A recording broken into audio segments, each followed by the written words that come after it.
Mikrofoni hapur nga Gens Paçuku në Window Radio.am. Mirëmbrëma të nderuar dëgjues të Window Radio, mirëmbrëma Shqipëria, mirëmbrëma diaspora. Jam unë Gens Paçuku, moderatori i Window Radio dhe ju flas nga studio në Londër. Siç e dini, unë jam me ju në Window Radio çdo të martë me emisionin tim Mikrofoni hapur. Unë me mendjen time, me imagjinatën time dhe fantazinë time lëviz kudo në Shqipëri dhe diasporë, kudo që ka shqiptar. Lëviz me një qëllim madhor. Ndoshta nuk jam i mundshëm ta bëj shumë sepse nuk kam forcë, por me mundësitë e mia modeste, me forcën time modeste, por me vullnetin dhe dëshirën e madhe, unë dua që me misionin tim Mikrofoni hapur të sjell tek ju çdo zën shqiptari patriot, çdo zën shqiptari intelektual, çdo zën shqiptari me dinitet dhe integritet, çdo zën shqiptari që kontribon apo ka dëshirë të kontriboj për atë vend që quhet Shqipëri e për atë komb që quhet shqiptar. Do mundohem që t'jap zën çdo shqiptari që ka një fjalë, ka një mendim apo ide, por që politika shqiptare që ka zaptuar gjithçka me agjend, duke shfrytzuar të gjitha vegla dhe makinacionet që zotron, i mban larg, i izolon, i censuron ose i largon. Nuk u shqetëson zoni. Dhe unë sonte, në shërbim të kësaj agjende, kam thirrur në një bisedë direkte nga Tirana ata që unë quaj mendje mprehtë, e quaj intelektual, që ndërthur traditën dhe modernën, ata që të vërtetën e thot ashtu siç është me dinitet dhe guxim dhe vetëm me një qëllim, punët të bëhen më mirë. Profesorin me ideologji konservatore, me prioritet familjen, pronën dhe kombin, të nderuarin profesor Lush Susaj. Profesor mirëmbrëma, mirë se erdhe dhe faleminderit që pranuat ftesën. Përshëndetje, unë ju falenderoj shumë për ftesën, ju falenderoj shumë për kontributin që jepni në kultivimin e fjalës të gjuhës shqipe, për kontributin e paqmuar tuaj në ruajtjen e gjuhës shqipe tek brezat e ri, tek familjet e largura. Ju falenderoj për mendimin e lirë dhe debatin e lirë që kultivoni. Është kënaqësi të flas me ju, Zoti ju nderoft, e Zoti i nderoft fëmijët dhe familjet tuaja dhe jemi me fat, ju jeni pjesa më ndritur e më patriote, e më kontribuese e kësaj shoqërie, po mos kishit qenë ju, Shqipëria do ishte rrezik, do katandise i keq edhe për copën e bukës. Ju rujt Zoti të falënderoj vëlla. Ju rujt Zoti ju, familjen tuaj edhe çdo shqiptar kudo që ndodhet në Shqipëri edhe në diasporë. Profesor, jeni një zë i njohur, por gjithsesi nuk e di se derisa ka shku fama juaj. Si fillim të kësaj bisede duhet të di si kush është Lush Susaj. Por unë të njoh që je një person me një biografi të pasur, ti ke shkruar mbi 40 libra, kështu që nëse na tregon gjithë biografinë, na mbarohet emisioni, kështu që shkurtimisht ca gjëra kryesore mbi biografinë tuaj i nderuar profesor.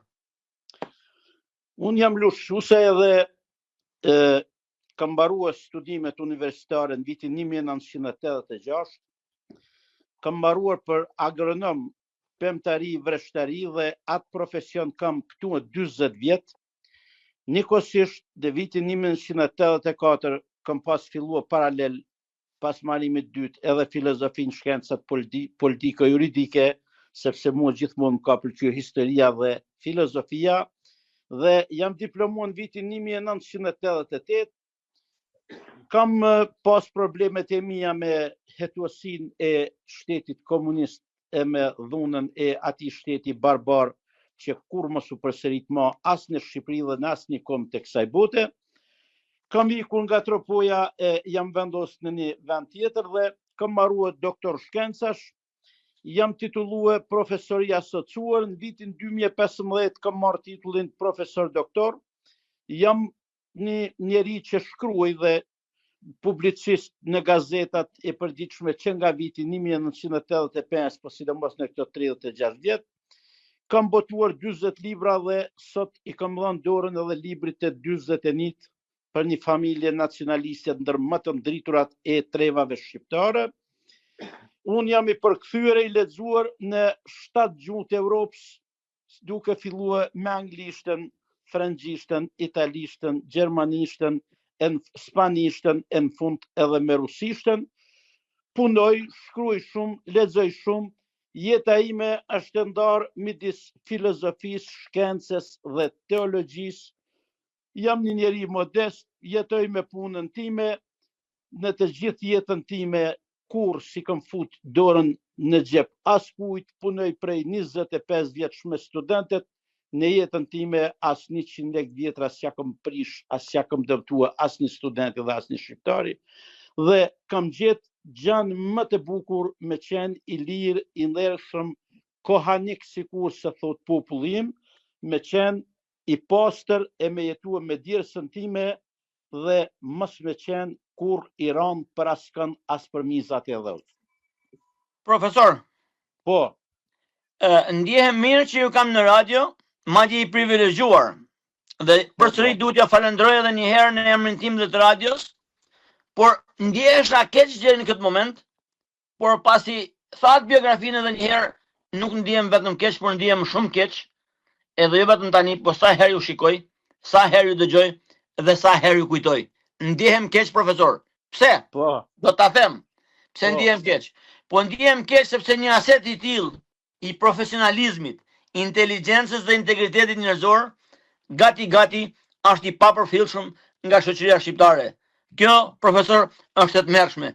Si ndjeheni nga kjo qasje, profesor, ose nga kjo mos qasje? Ndaj ju. Askush nuk të ndalë më u fut në turëm. Unë në turëm jam me 95% popullit. Ajo që duket, është ajo 5% që i kanë marrë yrysh haramit me korrupsion, me babzi pronash, me ignorancë administrative, me debim njerëzish, me shkatërim të spitaleve, me shkatërim të bujqësisë, me shkatërim të arsimit. E unë këta i mshiroj dhe e di se nuk fundi tyre do t'jeti hidhur. Unë me pas një mullar me euro aty ose me pound, me pas magazinat tëra me to, dora ime nuk e prek as një 5 euro, edhe sikur t'jem duke vdek për bukë. Unë jam distancuar nga kjo punë sepse e di që harami e ka fundin e hidhur dhe nuk është çështja që nuk të vret smundja, nuk të vret rufeja, nuk të vret plumi hasmit, se unë s'kam hasm, as nuk duhet pas hasm, e kërkush mos pas hasm, por të vret harami e të vret dal nga dal e ti pa kuptuar. Unë nuk në jem keq për arsye se marroj mësimin, shkruaj, pastaj dal piketoj vreshta, piketoj pemtore, spërkati, korrigjoj smundje, shëroj smundje bimsh, shëroj smundje pemsh, rregulloj lulishte. Puna ime, kam punë tani që po flas me ty për 1000 vjet, vetëm se jeta është e kufizuar edhe e din Zoti sa ditë kam në dham. Pra, nuk në jem para e pas jetën e gjatë. Zoti trujt, sepse shqiptarët akoma janë në një tranzicion, duhet me i thonë tranzicion, po mu më duket në një spirale të shkulturimit, dhe akoma është ai ujti turbull që nuk ka filluar me u kullua, me u kthellua. Dhe shqiptarët për fat keq akoma vazhdojnë me i dashur partitë e jo Shqipërinë. Unë fokus dhe në zemrën time kam Shqipërinë, kam çdo centimetër katror të botës shqiptare dhe s'm kanë interesuar kur partitë. Këtu gjithçka është me parti, gjithçka është me taraf, gjithçka është me bashkëpunim me bashkëpunim përfitues. Kam një tjetër qasje dhe ju a kam thonë shumë herë, u a thëmë edhe kolegëve, u a thëmë edhe studentëve, u a thëmë edhe njerëzve, edhe në gazeta, edhe në televizion të Shqipërisë.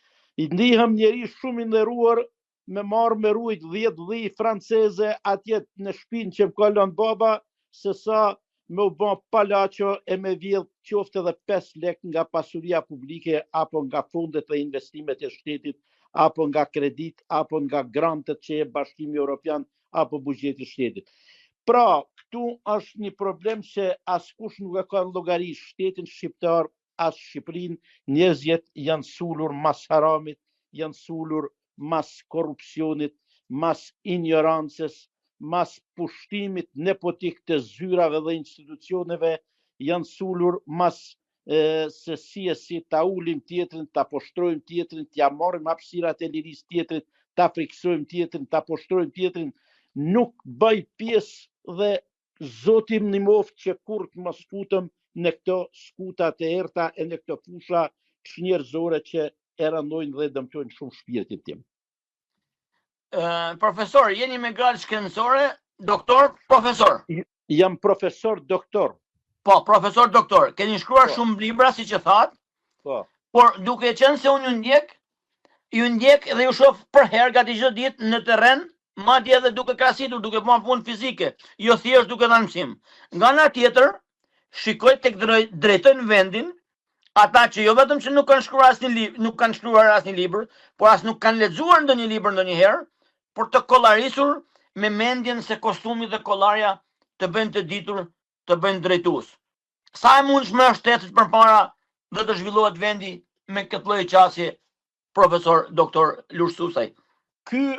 Ky është modeli më i shëmtuar, më çnjerëzor, më antishqiptar, më dekurajues, më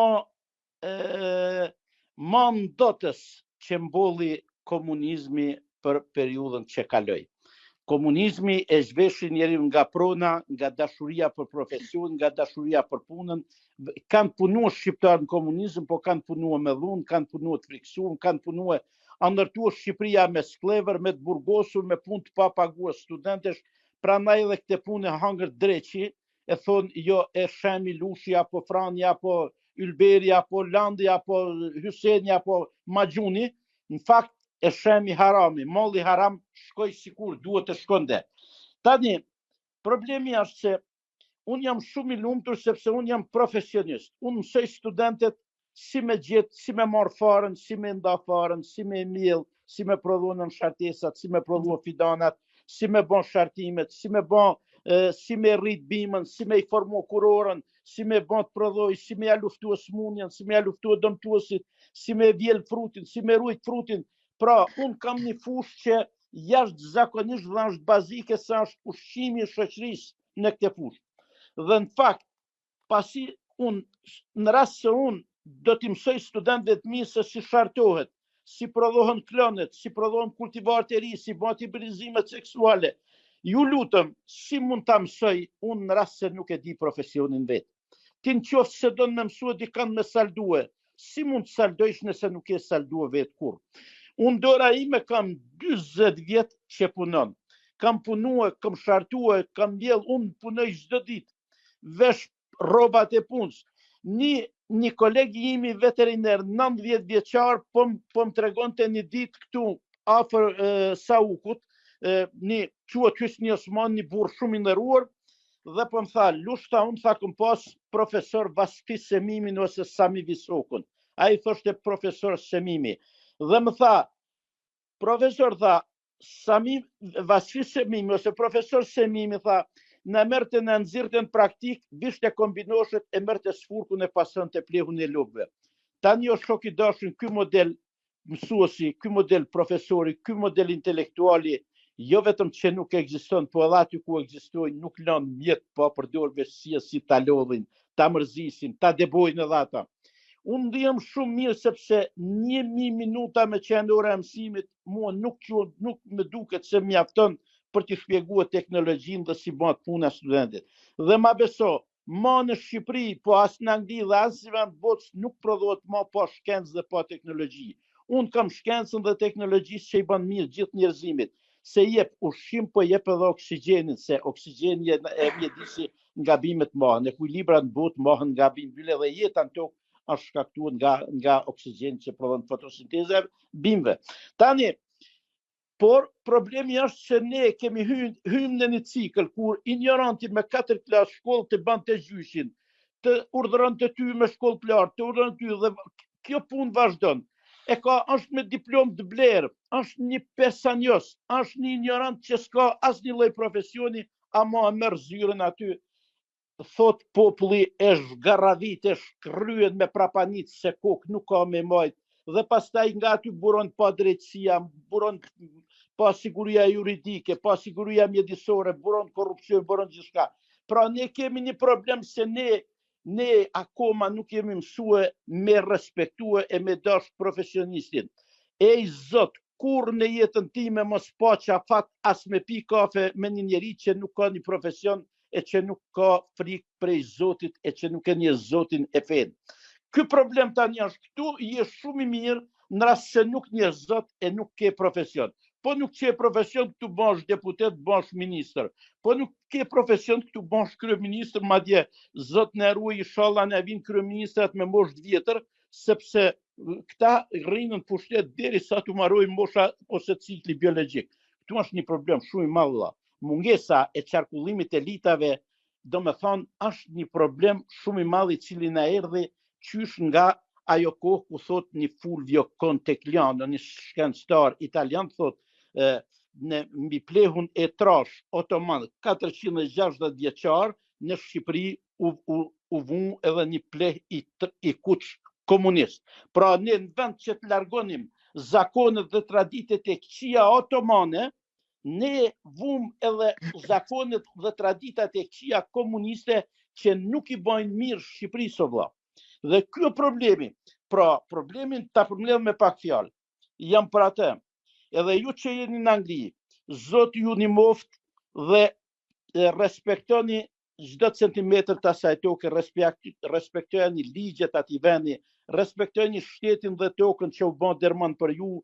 E me këtë rast falënderoj çdo anglez dhe gjithë qeverinë e Anglisë për pritin që ju ka bën e për ndihmën që ju ka dhënë shqiptarëve, dhe mbi të gjitha merrni profesione, kapni profesione, jetoni me dignitet, sepse jeta me dignitet të siguron jetë të qëndrueshme. Unë bëj edhe shkencë mjedisore, sepse punoj në një jap disa shkenca mjedisore, se bujqësia mjedis është, dhe t'ju them të drejtën, gjithmonë flasim mjedis i qëndrueshëm, jo mjedis kaotik. Shoqëria e qëndrueshme, jo shoqëri kaotike. Shoqëria shqiptare është shoqëri kaotike, konfliktuale, ku meritokracia, urtësia, dija, kultura nuk bëjnë punë, dhe nëse nuk kthehemi në këto vlera, ne do të vuajmë shumë. Dhe mua më dhem shumë se edhe unë që flas me ju, shpirtin, zemrën, jetën, gjithë qenjen time e kam në Angli, nuk e kam në Shqipëri. Në Shqipëri kisha nanë e babën kanë dek, tani fëmijët i kam andej. Pra e kupton se çka ka ndodhur vëlla. Ju thon njerëzit se kanë ikë për qep. Jo, mor jo, janë debuar shqiptar nga Shqipëria. Thon njerëzit me ignorancën e tyre, pa dijen e tyre, jo se në Shqipëri s'kishin ku jetojnë 3 milion e 4 milion. Shqipëria me 450 kilometër vi bregdetare, me porte, aeroporte, me mineralet ralla, me mineralet më të kushtueshme të kësaj bote, gjithkund, me vargmale, me krome, me hekur nikele, çfarë them, me vend burimin më të madh të naftës në rajonin e Europë, me porte, aeroporte. Shqipëria valla mban 20 milion. Por me falë se po ndërpres, Hollanda, që nga sipërfaqja gjeografike është e madhe sa Shqipëria dhe Kosova bashkë, ka mbi 18 milion njerëz edhe jetojnë me rregull, me dignitet, me të pasun, i kanë të gjitha. Pra nuk është faja saj se në Shqipëri nuk jetojnë dot 2 milion vetë, 3 milion vetë, por në Shqipëri nuk mund të jetojë asnjë përsa ku sistemi nuk mendon për vetë shtetasit e vet, por mendon vetëm se si të vjedhi dhe të grabisi. Vlla, është bilanc. Kur bëhet bilanci i produktit e fotosintezë në nivel botror, thotë sipërfaqja e tokës së globit sot mban 12-13 miliard banor.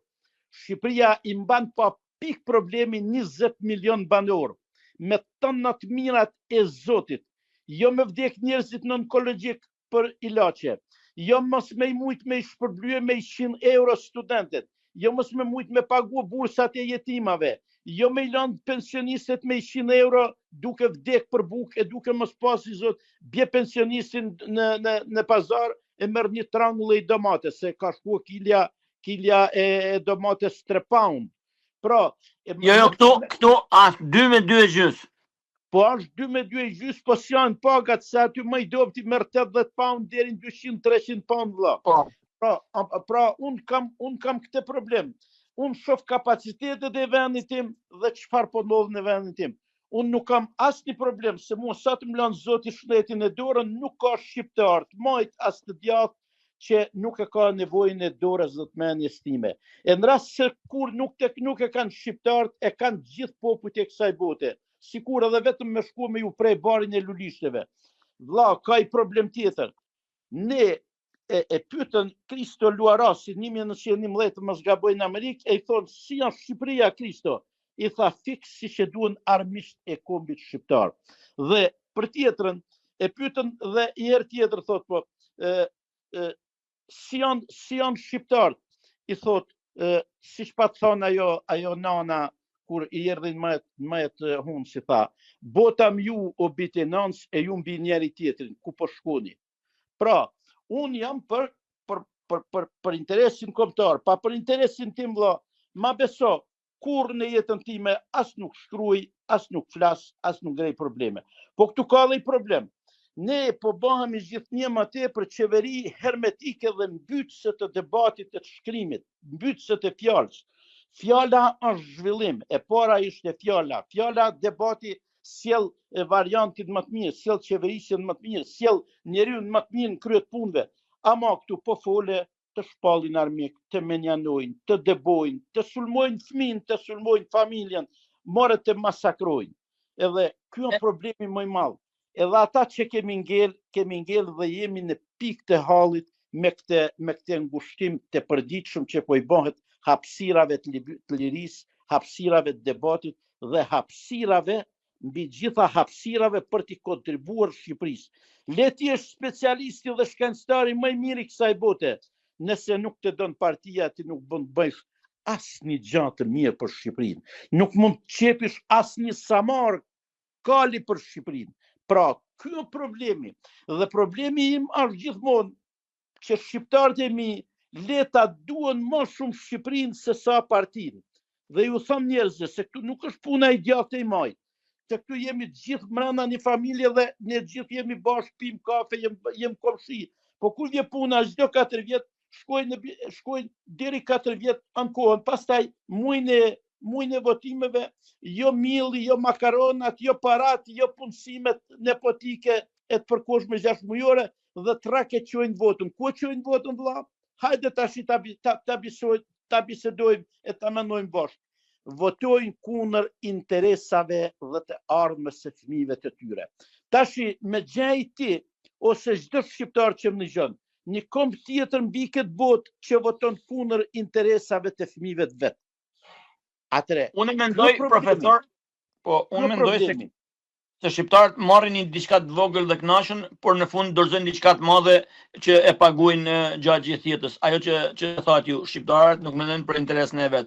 Mendojnë se interesi i vet është ditën e votimeve të marrin një 50 eurosh ose të marrin diçka të vogël, por pastaj nuk e dinë ata që në nështrimi për 4 vjet nuk kanë thjesht në nështrim, po ka mungesë zhvillimi, është mungesë perspektive edhe jeta e tyre bëhet më vështirë. Dua të ndalem profesor, më falë se të ndërpreva tek diçka që thatë tani, po ju a kisha kapur diku në një status tuaj në Facebook. Keni thënë profesor se të reagosh dhe të flasësh troq ka kosto. Ama është detyrë secilit për të reaguar ndaj të keqës. A mendoni se po paguni edhe ju vetë këtë kostën e të folurit? Shiko, në radhë parë, në rast se nuk merr pjesën polis në diskutim, nuk mund të quhesh qytetar. Këtu duhet mbyllish gojën, po si të mbyllish gojën nuk mund të quhesh qytetar. Pra do më thonë, hesht, kyç gojën, hiq dorë nga qytetaria. Ta thonë unë jam qytetar. Jo zotërit, në rast se nuk e marr pjesë, që kur të ka linë nëna jote, në asnjë debat, në asnjë rrugë zgjidhje, nuk ta din kush zonin, nuk ta ka një kush zonin, strukesh si miu, kur kërcet diçka, atëherë, çfarë a meriton këtë titull qytetaria? Dhe Shqipëria ka shumë nevojë për qytetar. Dhe në fakt, kostoja është shumë e rëndë. Nga viti 2018-2019, kur qëndrova në balë të protestës studentore, sepse nëse profesorët dhe të pseudo-intelektual të Shqipërisë, një pjesë e tyre, sepse shumica janë burrat nderuar, e njerëz shumë nderuar, nëse një pjesë e madhe e tyre nuk do bëshin në linjën e partisë dhe shtypën protestës studentore, si në asnjë vend të botës demokratike në këto 700-800 vjet të traditës së universiteteve europiane, sepse Europa ka që ka moshën e universiteteve, madje Austria ka 626 vjeçarin e themelimit të Universitetit Vjenës, por në asnjë vend tjetër të botës hera e parë në historinë e njerëzimit, sikur ndodhi në vitin 1919, që si në komunizëm profesorët dhe mësuesit shkuan mas partisë dhe i lanë studentet. Emrin profesor dhe mësues ta jep nxënësi dhe studenti. Nuk ta jep partia. Prandaj, aty filloi e keqja. Dhe nëse do të përkrahej protesta studentore që duelen në ndajtën 46 ditë, duke lëvizur rrugëve të Tiranës, Shqipërisë do t'i kursehej periudha 2018-2016, janë 8 vjet. 8 vjet janë rrokullisje, janë depostje, janë dekadencë, janë humje resurses prodhuese, janë humje resurses politike, janë humje resurses njerëzore ndjes. Janë mbi të gjitha edhe nxirje e imazhit, sepse këta kujtojnë që në kushtet e botës së hapur po bëjnë gjithçka edhe nuk i shef kush, nuk i dëgjon kush. Shqipëria është në monitorim sepse jemi në bisedime e marrëdhënie ndërkombëtare me Bashkimin Evropian, me organizata ndërkombëtare e mbi të gjitha me NATO-n. Ne kemi humbur shumë dhe po humbim nga mungesa e reagimit. Këtu po fole, po kritikove, thot kjo kundër nesh, po jo, më nuk jam kundër kërkujt.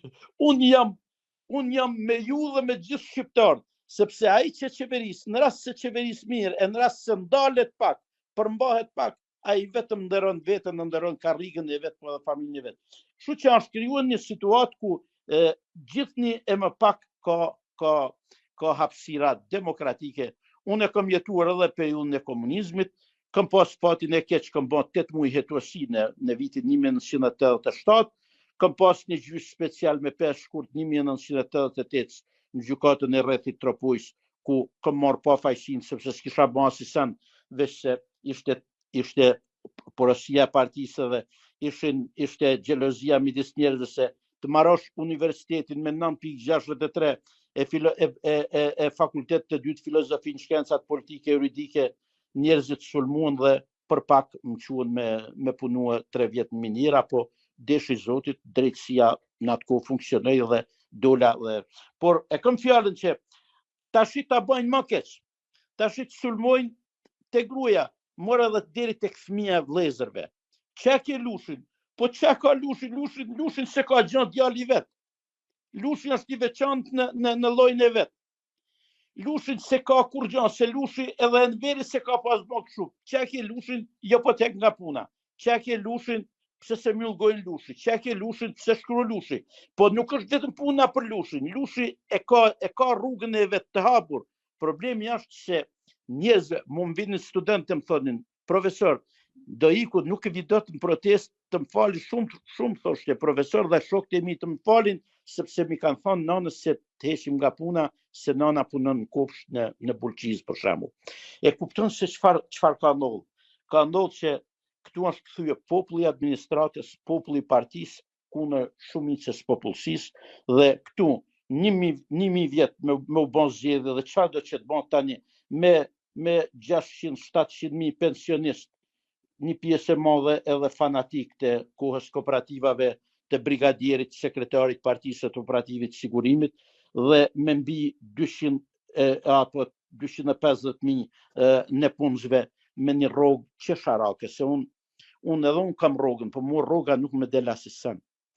Unë do bëj një udhtim, do shkoj me pa fëmijët, po unë me lek rroge, pa punua diçka, pa nxjerr një lek me shkrime, me këto punët e mia, nuk ja dalim më shoku im. Unë 2 veta jam, punojmë burrë grua profesora, po për ner nuk ja dalim. Unë nuk e di se si ja del tjetër me 600.000 lek, me 700.000 lek, me 600 pound, 800 pound që merr.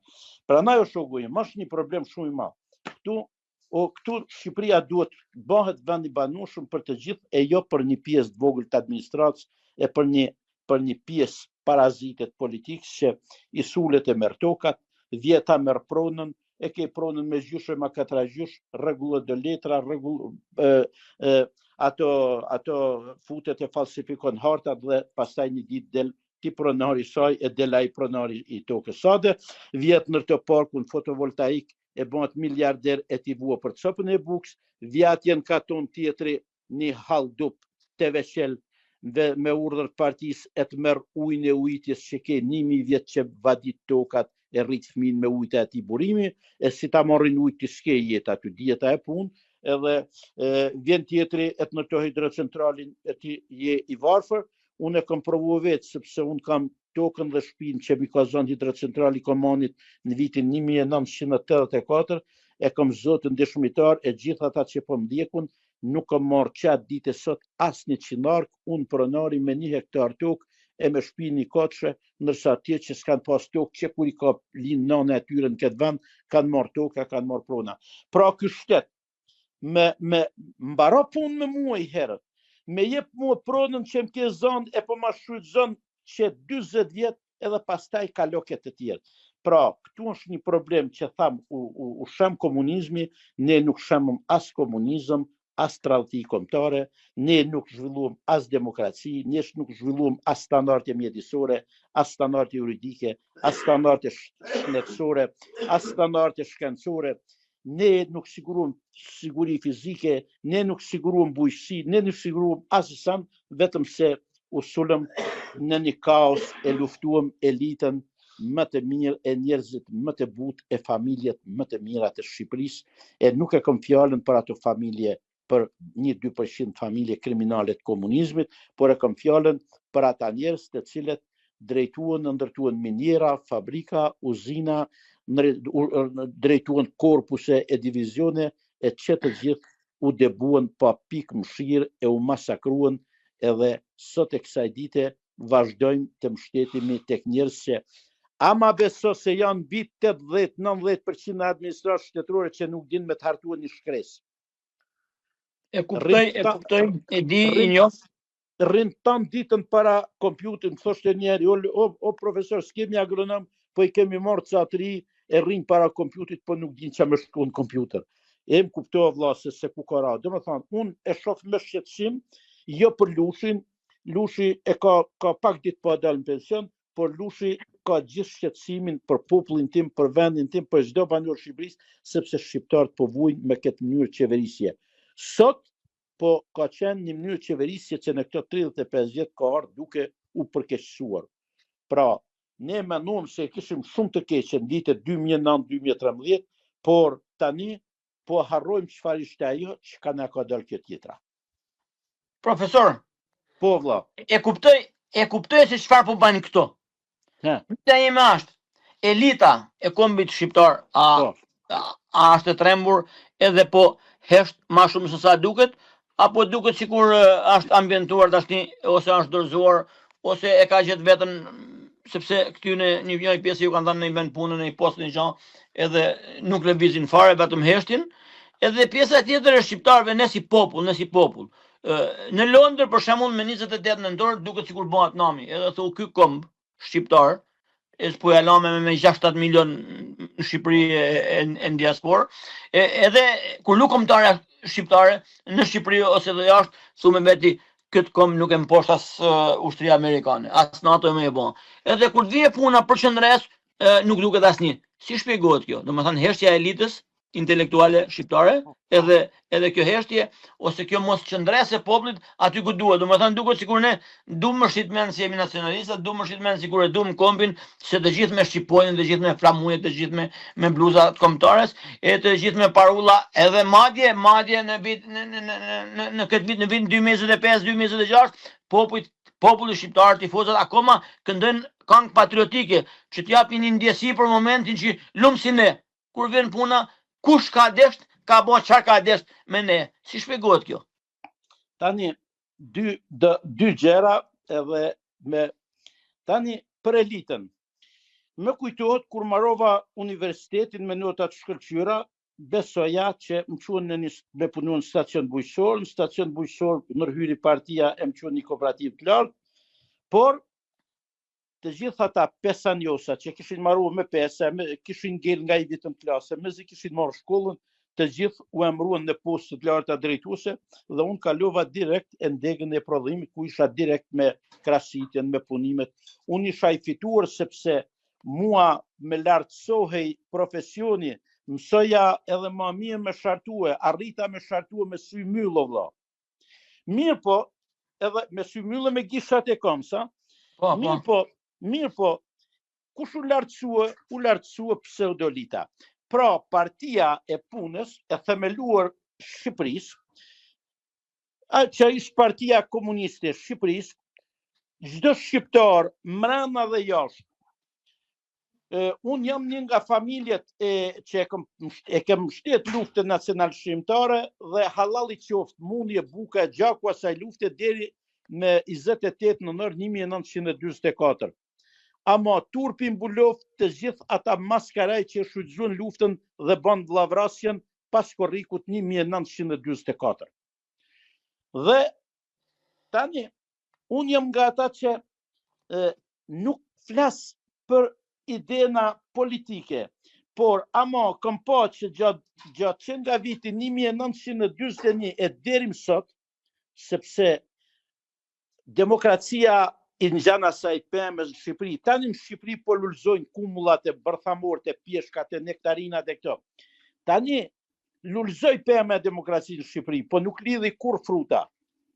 Dhe ne nuk e lan, pse nuk e lan?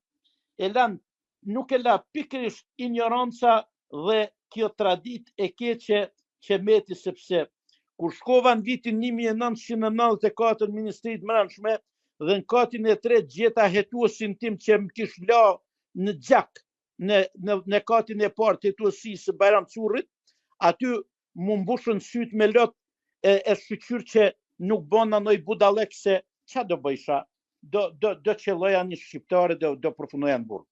Mirë po tani, pra, du me thonë këtë që ne u mësuam dhe vazhduam me atë tradit që me ngrit pseudolitën dhe me mbyt elitën. Unë të fola ma përpara për profesor Sami Visokën ose Vasfi Semimin. Ndihem i nderuar dhe shumë krenar që punojnë në universitetin dhe këm qenë student universitet ku ka punuar profesor Sami Visoka. Por ama profesor Sami Visoka ka bo burgën në Shqipëri, sepse ishte shumë lartë, ishte më i miri, ishte ideator. Profesor Sami Visoka në një konsensus të gjithë letërshkruesve të Shqipërisë e gjuhëtarëve mbahet si lindasi i fundit i botës shqiptare. Dhe ne i sulemi njeriu të zgjuar, ne i sulemi atij si shkruan, ne i sulemi atij që bën. Si mund ta quajsh intelektual ti një njeri që s'ka lexuar libër tash 30 vjet?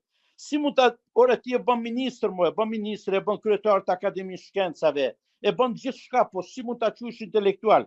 Si mund ta quajsh intelektual ato që nuk din me artikulue dhe nuk din asgjë nga historia, as nga filozofia, as nga teologjia, as nga letërsia. Kur në jetën time nuk e kam filluar në mësimit, po mbajt 10 minuta me një poet, me një shkrimtar, me një burr shtetas. Një ditë po ju thosha studentëve një shprehje të Margaret Thatcherit, se komunist nuk është ai si ka lexuar Zërin e popullit, apo ai që ka marrë ditës partinë gjep o vëlla. Komunist është ai, thot Margaret Thatcheri, edhe nderim për popullin e Anglisë edhe herë, edhe për emrin e gjithë kryeministrave të atij vendi. Në komunist thot është ai se sa herë flet mashtron, kur hesht përgatitet me të godit sa tinzar, kur punon të vjedh, e kur ik nga pushteti djeg dhe shkatërron gjithçka. Çka kemi pa ne? Kush iku nga pushteti në Shqipëri pa shkatërruar gjithçka? Kush foli nga politikanët e Shqipërisë pa vjedh gjithçka? Kush heshti nga politikanët e Shqipërisë e nuk psej goditje populli? Ne kemi qenë një vend ku komunizmi është kultivuar në mënyrën më absurde, kur edhe Rusia në vitin 1953 i vu shqelmin dhe si thoshte i madhi Lulo, Athanas Lulo, thoshte komunizmi në Shqipëri ka me pas fundin e hidhur edhe pse ishte vetë një nga themeluesit e komunizmit. Pra, e kuptoni ju, unë s'kam hall me, se thot njeriu çka ke me komunistat, po s'kam gjë me komunistën më shoku, po është teori e dështuar.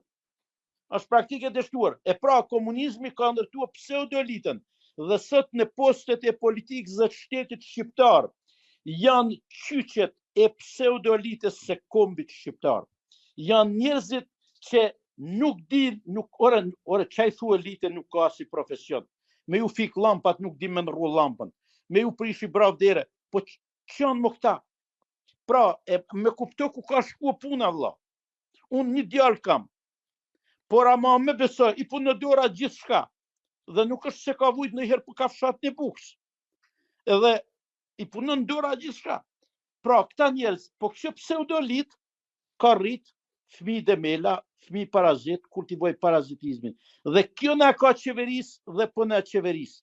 Deri sa në kryet të punëve të kthehet elita e mirëfillt reaguese, diskutuese, bashkëpunuese, projektuese, konservatore, atletare, patriote, nuk kemi për me pas hajrë. Bënte një analizë atë John Schlaku në vitin 1937 më zgaboj dhe thoshte dia kultura thoshte dhe atletarizmi. Ne duhet thoshte dia dhe atletarizm. Bukur, të dyja duhen. Tani kur hynte në analizë, cila duhet më shumë, dia apo atletarizmi, thoshte duhet dia, sepse një njeri që nuk din nuk mund të jetë kurrë atletar. Ne nuk po arrim të kuptojmë këtë dhe ta çojmë popullin drejt dijes, por po çojmë drejt shkulturimit. Ndërsa sa për kombëtarën, asgjë nuk më zën më shumë se sa fitoret e kombëtares. Unë kur udhtoj në Angli, ma beso kur shkoj në supermarket me shetin në karrocë ata fëmijët e djalit, ma beso kur në gjej në i zonë shqip atje, kënaqna, ndihem mirë me fjalën shqipe. Edhe pranaj ju falënderoj juve dhe gjithë median e kësaj bote, kudo që ju flisni shqip në Angli. Ju jeni njerëzit më të pastër, më të vlefshëm të tokës shqiptare, sepse ju përmbani gjuhën shqipe gjallë. Gjithë fëmijët e dëgjojnë, nena dëgjojnë, bën kurioz me ditë se çan këta tinguj, edhe në rast se nuk ja mësojnë prindërit e tyre. Pra, unë jam shumë i lumtur në këtë punë.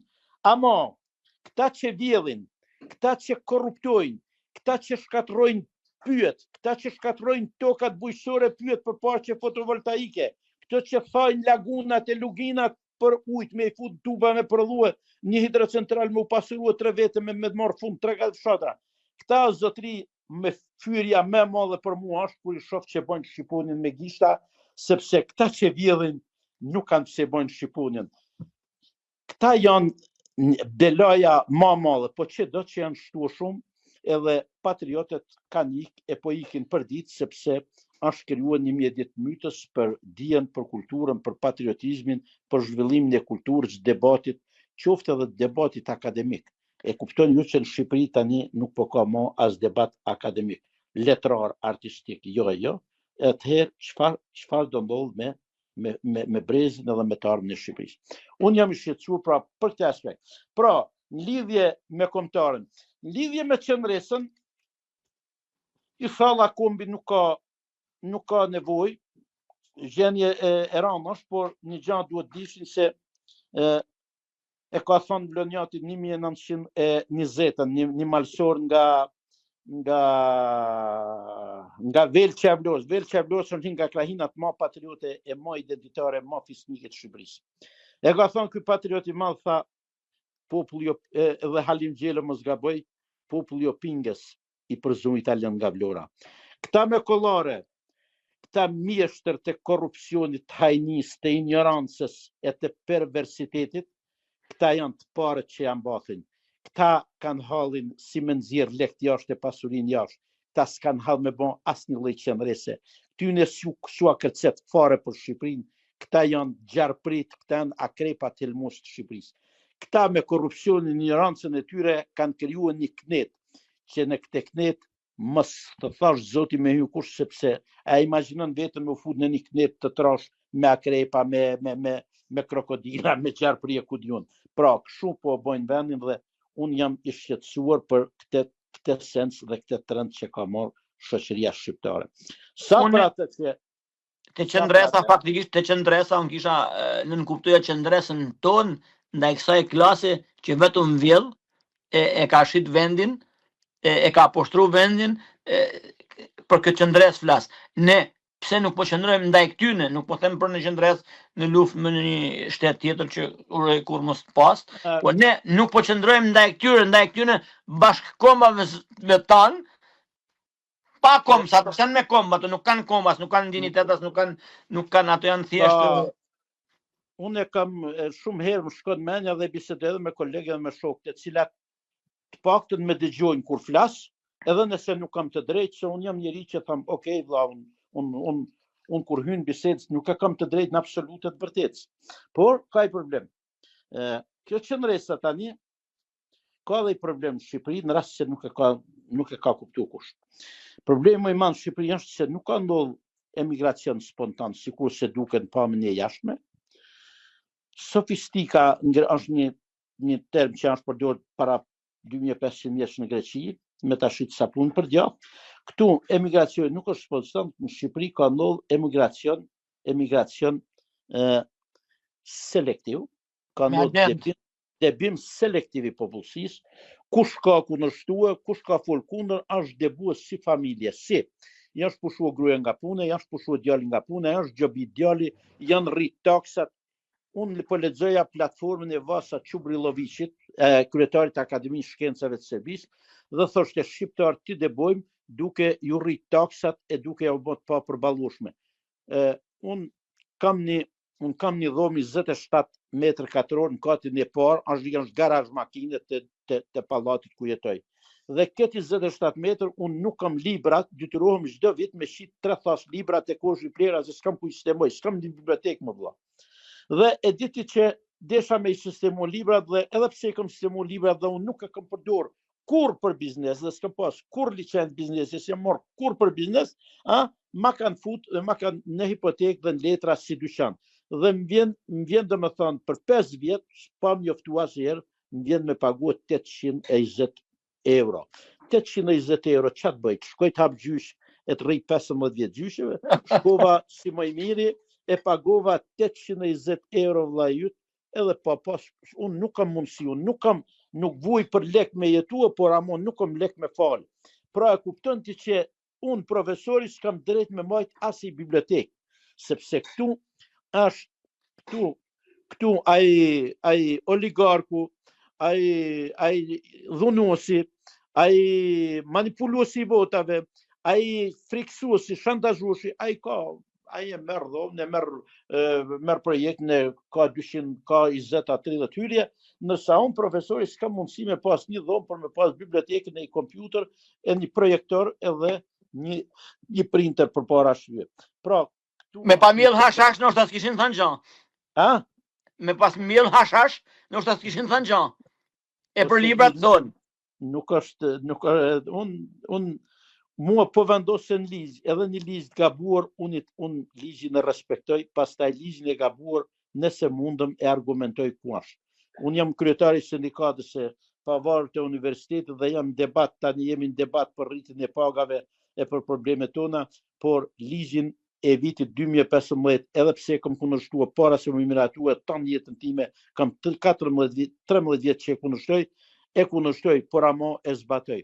Ne duhet mësohemi me zbatuar ligjet, thash edhe herë, s'kisha asnjë lloj arsye me pagu 820 euro, kam shkuar kam pagu si më i miri, edhe ma beso në 30 lokale që janë në katin e parë, vetëm lokali tim i erdhi 5 vjet të fundit, sepse këtu është problemi me ja mërzit jetën, me debua, me largua profesorët, se nuk është problemi për tjetër kam. Profesorët i prishin punë këtyre njerëzve, profesionistët ju prishin punë këtyre njerëzve, njerëzit që mbjellin, njerëzit që korrin, njerëzit që krasitin, njerëzit që mbajnë prodhimin, njerëzit që shiko, telefoni im, me cilin po flasim tani me ju, minimumi 50 vetën ditë nga gjithë Shqipëria pret e përcjell, dikën për smunjen, dikën për plasarit në Elkurç, dikën për helmin, dikën për fidanin, dikën për strukturën variatore, dikën për pjersin, dikën për distancën mes rreshtave, dikën për mekanizimin. Tashi, këta kanë hallin me larguar njerëzit që janë zgjidhje problemit. Ama problemi, dhe kjo është dorë fshet, se kush nuk e di, por të them të drejtën, është mos mendo, nuk ka është një lloj e vështirë si në kohën e sistemit komunist, rezistenca, qëndresa, kritika dhe debatin e këtij vend. Me qenë se një pjesë e sistemit arsimor, sistemi arsimor si është në çfarë niveli? A ka ndonjë orientim në bazë kërkesave të kohës apo një sistem rrëmpall vetëm thjesht me dhanë diploma e me thënë që kanë marrë njerëzit shkollën e lartë, apo dalin njerëz deri diku të përgatitur të ditur? Gjithkush ka opinionin e vet. Unë e kam kuptuar universitetin, shkollën dhe vazhdoj ta kuptoj sikur me jetuar 1000 vjet simas filozofisë dhe përcaktimit e Ismail Qemalit dhe Luiz Gurakuçit. Ata i vënë themelet e shkollës kombëtare, ato janë vitet e hapjes shkollës kombëtare në Shqipërinë e Kosovës. Tani shkolla thoshte Ismail Qemali dhe Luiz Gurakuçi janë themeli i qeshjes shqiptare, dhe e dyta thoshte të thjeshtsojnë termat që t'i kuptojnë populli. Tani problemi i shkollës është këtu se themeli i shkollës është mësuesi. Po më shpjegonte një mësues që mu 85 vjet dhe shkova e Eurova për ditëlindje, tha kur kam marruar gjimnazin e Shkodrës, tha në vitin 1959, nga të gjithë mësuesit e mi, vetëm mësuesja e rusishtes që kishte marruar e rusishtes nuk kishte mbaruar jashtë. Të gjithë mësuesit tjerë të gjimnazit Shkodrës në vitin 1959 kishin mbaruar jashtë në Austri e në vende të tjera. Unë vuaj shumë sepse unë e quaj orën e mësimit në dy pjesë, edukim qytetar dhe edukim profesional. Në shkollat e Shqipërisë ka vite pak të them minimumi, sidomos të 35 vjet, nuk po bëhet edukim qytetar. Unë i pyet studentët kush e din, kush ka lexuar një fjalë, kush e din çfarë është Havzinela, nuk e din asnjë. Kush është Ali Aslani, more nuk e din asnjë. Më thonë një pozitiv. Pse? Sepse këta njerëz qysh në klasën e tretë nuk është fol as për letërsinë, as për historinë, as për filozofinë. Mor nuk din datat historike, nuk din asgjë nga historia e Shqipërisë. Atëherë, pse? Kush e ka fajin? E ka fajin shkolla. Pra, unë mendoj që shkolla nuk është një godinë ku hyjnë e dalin njerëz e ku punësohen shokët e partisë, e patronazhista apo të gjitha partive, por shkolla është vend ku përgatiten qytetarët të denjë për shoqërinë. Ai qytetari ragus, jo qytetari kokulur e gojkyqur. Shkolla së dyti nuk është ai vendi ku e man 5 vjet student në apo nxënësin dhe nxjerr pastaj po asnjë lloj profesioni. Nëse ke inxhinier mekanik të din me ul e me montua motorin. Kam një njeri timin që marroi kursin për mekanik në Angli dhe ai marroi kursin kur 25 herë e uli dhe montoj motorin e makinës. Pra, e kupton ti se si merret profesioni. T'ju them njerëzve që duhet që me duhet nga i herë me bën 30 shartime brenda një kurore bime e në një orë mësimi, çuditën, ç'a bën lush, ti rrope pemën, ti vdiqe pemën. Zotëri shumë sot profesionin. Po te ju flas studentëve duke ju vendosur një PowerPoint të mure, shikoni skemat, profesion ata nuk mësojnë kur. Ne pa hyn ujti nuk e mëson notin. Sido që me ti luajt krahet tavolinë. Pra, unë mendoj këtu që shkolla shqiptare është në një problem shumë të madh, ka humb fillin dhe modelin e krijimit të qytetarëve të përgjegjshëm dhe të profesionistëve të zot për me idealizuar jetën e tyre. Dhe e dyta, katastrofa tjetër, unë e quaj katastrofë lesi që thotë tjerë, unë jap mendimin tim, dhe unë respektoj shumë edhe mendimin e tjerëve. Katastrofa e sistemit arsimor në Shqipëri janë universitetet private. Nuk janë puna private vëlla. Thonë shumë njerëz, po shikoj edhe Anglia ka kolegje, ka universitete. Anglia i ka sepse Universiteti i Oxfordit ka 700 vjeçar. Universiteti i Bolonjës, i Vienës janë 600, 700, 800 vjeçar. Universiteti i Durrësit që i fundit që është shën në 1380-ën. Shikoni, ne shqiptarët në 1380-ën pushtuesi që ne pushtuan, ne përdorën aq poshtësisht kundër vetes sa i vum flakën dhe shem Universitetin e Durrës 1380 dhe ky universitet që nga 1380 deri në sot funksionon në zarë të Kroacisë. A më kupto? Ku është një komitet i madh shqiptar. Pra, ne nuk e kemi traditën, universitetin më të vjetër e kemi hapë 1951, që për hatrin tonë është dikun ke 76 vjet, 77 vjet. Ne nuk e kemi atë tradit universitare për me hapë universitete private, duke ju sul pronave të universiteteve. Ne jemi vetëm vend në Europë që nuk kemi kampuse universitare. Ne trajtojmë studentin e nxënësin në mënyrën më të poshtër. Studenti dhe nxënësi le se çfarë thonë. Ajo, pamja e jashtme, kopertura mua me neverit, sepse poshtë koperturës thonë filozofia gërvisht, poshtë lustrës edhe shif çka ka më poshtë. Ne do më thonë, studentët dhe nxënësit nuk kanë zonë, nuk kanë se ku kërkojnë të drejtën e tyre. Pra, problemi i sistemit arsimor duhet ketë një qasje tjetër dhe duhet folur, duke e mbyll debatin, duke bon frigën, duke vun shantazhin, duke mbyt protestën studentore, duke mbyt 10-15 pedagogë që flasin e kërkojnë, o njerëz punoni për shtetin se ne s'kërkojmë asnjë. Lushusa që flet s'kërkon asnjë qinar, ka rritje rroge, s'kërkoj asnjë lloj posti, asgjë. Por ama, duke ju ra këtyre, ç'a po bën? Ti po qënë ma poshtë, më vëlla. Dhe dakord që ti mas 10 vjeç nuk je mas ministër, as kryeministër, ke bën pasurje, po ku pe qatë pasurje? Apo merr në barë me veti, kemi ardhur pa gjanë këtë botë dhe do ikim pa gjanë këtë botë. Dhe ta din mirë të gjithë ata që kanë vjedhur po vjedhin. Ta din mirë që mallit haram nuk ja shekush hajrën. Ne e mësuam praktikën. Kam dëgjuar shumë njerëz që thonë po komunizmi dhe partia punës ne pruni dritat e pruni asfaltin, ndërtoi hidrocentrale, ndërtoi universitete, ndërtoi akademi. Për këtë lloj mjeranësh, logjike mjerane, jo mjeran se njerëzit e pa ditur duhet me i fshirua. Për këtë lloj logjike mjerane do i thosha, po shkonin në Malzi, në Serbi, në Kroaci, në Sloveni, në Çeki, në Poloni, në Rumani, ku të doni o vëllezër, dhe shikoni.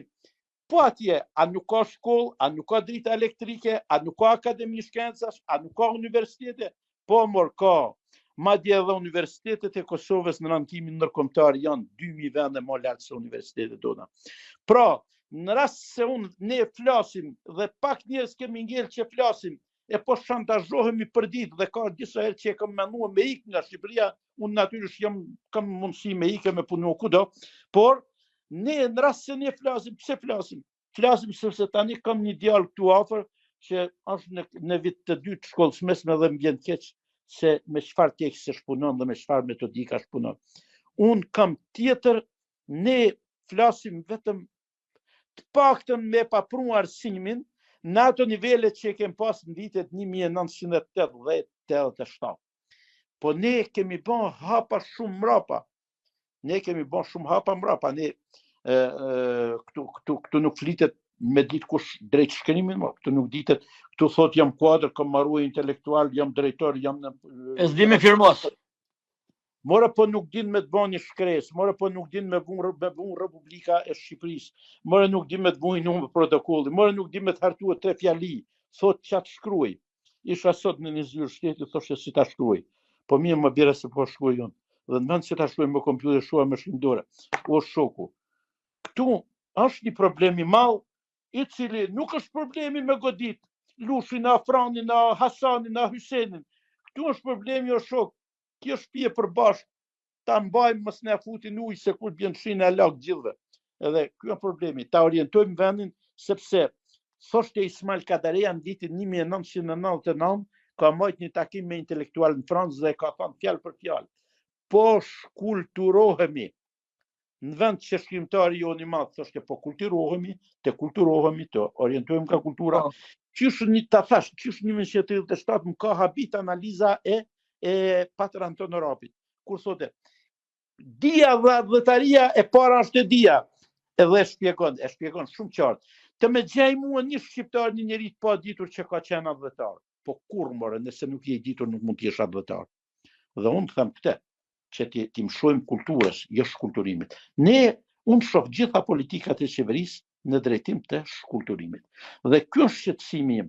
Dhe krahas thirrjes së urimit për gjithë bashkëdhetarët, i konsideroj gjithë fëmijët e mi, vëllezërit e motrat e mia, dhe krahas lutjes time që t'i respektojnë ligjet, popujt dhe shtetet që u janë gjetë për derman, ju bëj thirrje të kulturohen, të lexojnë, të njohin ligjet, të respektojnë ligjet e vendeve ku kanë shkuar dhe të kontribuojnë vendit vet duke bërë një qëndrim kritik e jo duke u bërë pjesë gojkyqur apo duke u bërë pjesë e shkatërrimit të vlerave mjedisore, akademike, kulturore, tradicionale të Shqipërisë. Atëherë, profesor, duke qenë se ne kemi përballë një shtet që vetëm shtet nuk është. Një shtet shqiptar që është anti-shqiptar. Janë pjesa tjetër që nuk janë në pushtet, që duhet të tentojnë të vinë në pushtet për të sjellë ndryshimit. Edhe ju duke qenë me ide se e djatha supozohet, nëse kemi djathtë në Shqipëri nuk e di a kemi as kemi, po duke qenë me ide të djatha, por duke parë edhe përpjekjet e opozitës, së djathtë po themi për të ardhur në pushtet, dhe që të vish në pushtet, duhet të kesh politika dhe program zhvillimi. Është thirrur ndonjëherë Lush Susaj nga opozita për të hartuar programin e bujqësisë apo të arsimit, që të bëhet konkurruese dhe të fitojë mbështetës nga populli, nga elektorati, me shpresën se këto lloj programesh që po kanë kjo opozitë do t'i shërbejnë më mirë vendit edhe ndoshta mund të bëhen të fituese. A ju kanë thënë ndonjëherë? Spari në lidhje me shtetin. Shteti duhet me falënderua Zotin, shteti është arritja më e madhe shoqërore politike e 800 viteve të fundit të botës shqiptare. Që nga koha e Bizantit, ky shteti është projekt i Skënderbeut dhe shoqërë që arritën në vitin 1912. Problemi është se ne nuk kemi ecë në shtet formim. Si u tha atëherë, u bën shteti, po hajde ne të bëjmë shqiptar. Pra, shteti, problemi qëndron tek kultura që kanë shqiptarët dhe sjellja shqiptare ndaj shtetit, ligjeve, rregulla e tjera dhe mbi gjithandaj njëri tjetrit. Pra, duhet të thonë shoqërë që kemi shtetin dhe është i vetmi shteti i pavarur shqiptar në Ballkan, i njohur në mënyrë ndërkombëtare dhe për fatin e madh po rritet inshallah prosperon dhe lartësohet çdo ditë më tepër shteti i Dardanis. E para. E dyta, unë i përmohem atij konceptit që pa shtet, sikur se thoshte një themeluesi një perandorie të madhe që ne e njohim, thoshte pa shtet nuk e pse bën as dasëm, ju thoshte 3 djem vetë. Në fakt, kur nuk ke shtet, s'ke as pse martohesh, as pse bën dasëm, as pse bën shtëpi, as s'ke pse investon.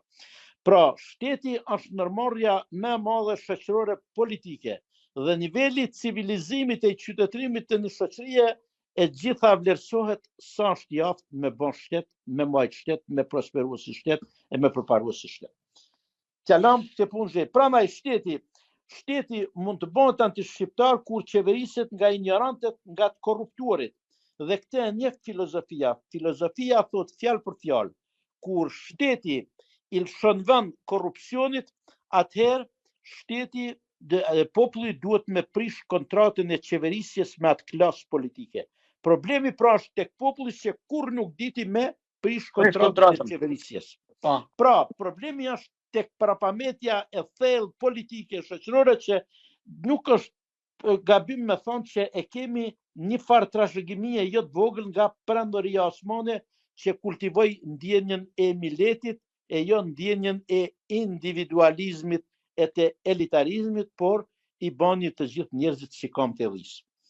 Shkojmë tek e dyta, e djathta në pushtet. Po, e djathta e Shqipërisë është marginalizuar, është vrarë me lista në dorë që nga korriku i vitit 1944 deri më sot që po flasim. E djathta e Shqipërisë që nga 8 nëntori i vitit 1941 ka qenë agent dhe ka qenë target i grupeve kriminale e i atentatorëve, një pjesë të cilëve mburren edhe sot pasardhësit e tyre duke thënë që unë e kam pas babën apo gjyshin kështu apo ashtu. Pra, e djathta e Shqipërisë ka qenë unë kam bën një libër tani dhe është një libër që i kushtohet 4 dëshmorëve të një shtëpie. 4 pula me t'i bën dëm dhel, pra apo 4 keca me t'i bën dëm bisha, se janë shumë, jo 4 djem 3 vigana me t'i vra.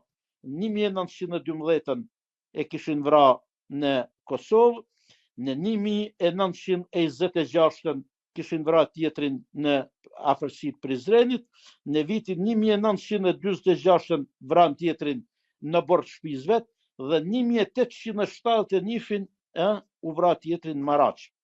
Pra, e kuptoni ju o vëllezër, 4 dëshmor në një shtëpi, dhe kjo familje kishte 12 fëmijë, të gjithë marrua shkollat shkëlqyeshëm deri në klasë 12, asnjë me shkollë të lartë, sepse është punuar me plan. Dhe ky plan, kjo punë o gurzez, e la Shqipërinë edhe në këto 35 vjet në dorë të familjeve pothuajse të shtresës dhe të vazhdimësisë komuniste. Unë nuk kam asgjë me atë që ka qenë sekretar partie as komunist deri në vitin 1990. Por pas vitit 1990, me ndjeni ju që po më dëgjoni, nuk e di se çfarë kërkon një ish komunist apo përsëritja e një figura apo një familje të komunizmit, dhe ka problem. Nëse ti qeveris mirë, nuk ta përmend kush babën.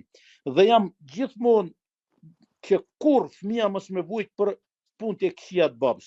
Po kur ti jeti qeveris keq, atë duhet me ja përmend edhe babën. Me i thonë, po ti qeveris keq, më vodhe, më mashtrove, më poshtrove, më debove, më dëmtove, sepse ti e djali filanit që gjyshi yt ka qenë atentator, apo ka qenë antar i byros politike, apo ka qenë e keqja më e madhe e të gjithë Shqipërisë. Pra, jam për këtë që e djathta duhet vinë pushtet, por është një djathtë e vrar e masakruar pas vitit 1990. Ka qenë e gjitha një dështim total. Nuk erdhi askush i djathtë të shoku.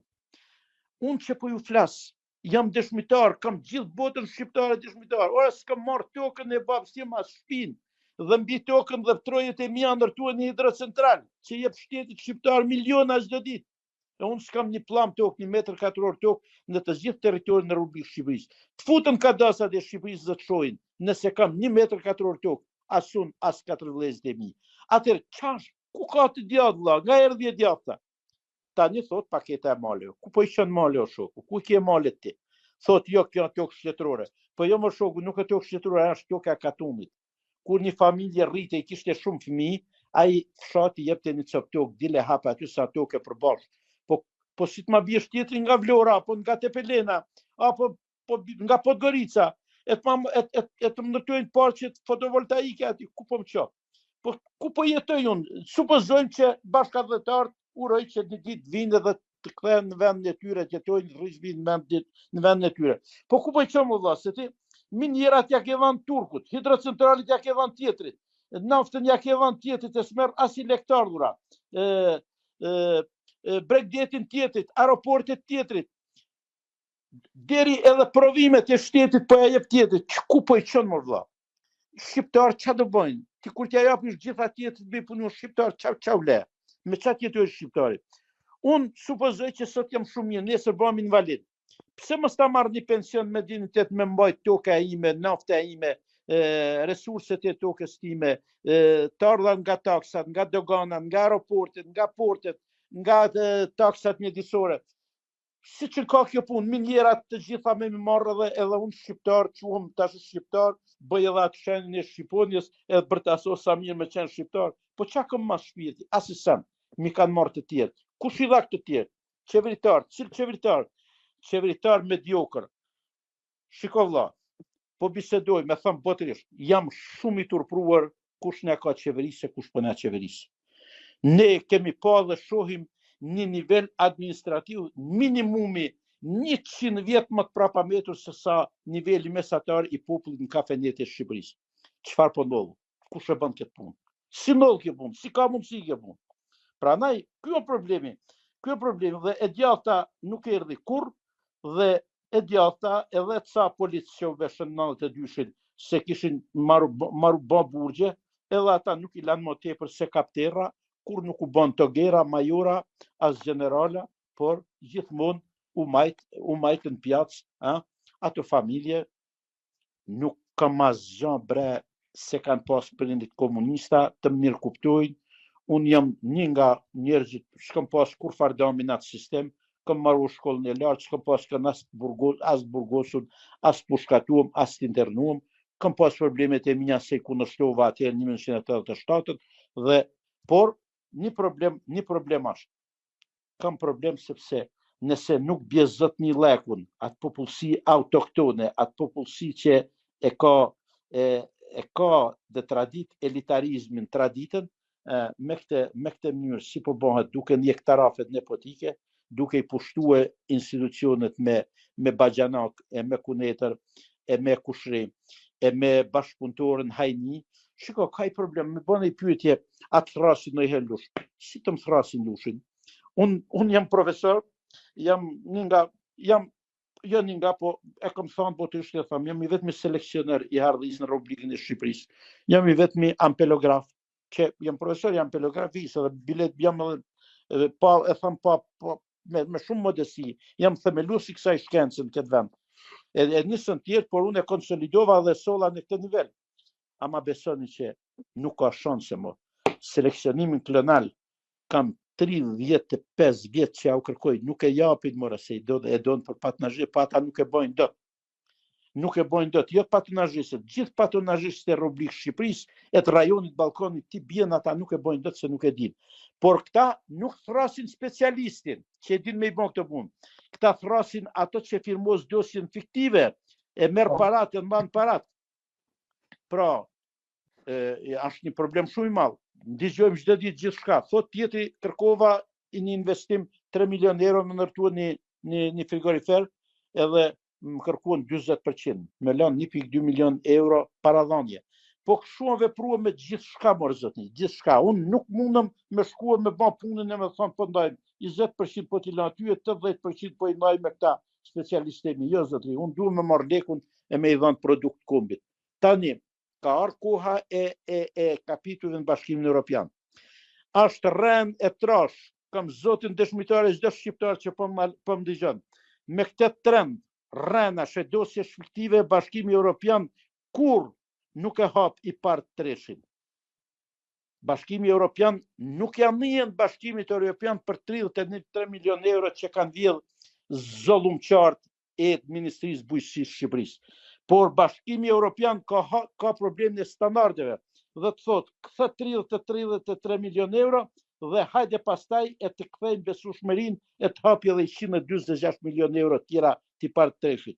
Sikurse Bashkimi Evropian e din shumë mirë që pavarësisht nga ligjet që janë përkthye e nga raportet e nga dosjet fiktive, realisht që çfarë realiteti ke në Shqipëri. Sot po diskutoja, po s'kemi sistem të certifikimit të prodhimit të farave të fidanave, s'kemi sistem të kontrollit e të analizave kimike të pesticideve, s'kemi kontrolle plota të zinxhirit ushqimor, të sigurisë ushqimore. Po çfarë kërkojnë këta, si mund t'i paraqiten Bashkimit Evropian me dosje fiktive? Unë këtu nuk jam dakord, sikur se thoshte atë Gjergjisa, thoshte jo, unë s'jam dakord me shqiptarët e mi. Dhe thoshte unë nuk jam dakord me shqiptarët e mi, sepse shqiptarët thoshte kanë arrit aty, sa me afut të pinë në ngoj nuk bojnë zan. Jo, s'jam dakord, s'kam si me qenë dakord. Atëherë, kur nuk je dakord, thonë ti je i huaj, ti je i pabesueshëm, ti s'kemi besim, ti duhesh me njënue, ti s'ke punë, as ke ekspertiza, as ke programi, as ke strategjia, jo, ti nuk duhet t'jesh askund.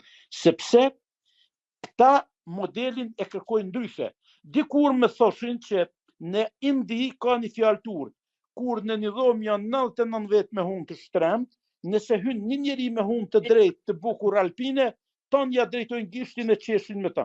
Tu ka një hunë drejt, karakteri drejt, shpirti pastër, dashuria madhe për atë dhënë, dashuria madhe për profesion, dashuria madhe për studentët, dashuria madhe për shkollat. Unë e dua shkollë dhe arsimin, sepse mendoj mirë se çfarë i ka ndodhur ati Pandeli Sotiri që hapi i pari shkollë Shqipen Korç. E kanë marrë andartet grek, e kanë pret copa e kanë hedhë mishin qendve. Sepse pse unë alua gjua Shqipe, e vetëmja në pranërinë osmane që unë alua me ligjë gjua Shqipe me dekret sultanor. Unë alua sepse e dënin pa gjuhë, pa kulturë këtë vend. Tani, duke e shkatruar dhe faktorizuar arsimin e shkollën, të njëjtën punë të shkojnë, veç se nuk i presin më copa me u hedhë qende, por i menjanojnë, i lanë pazan, nuk i dëgjojnë, nuk i lanë me folë, nuk u lanë as gjandor, i bullizojnë edhe shkojmë këtu ku kemi shkuar. Ku nxënës student të pasigurt në edukimin e tyre qytetar dhe profesional. E këtu është problemi vëlla.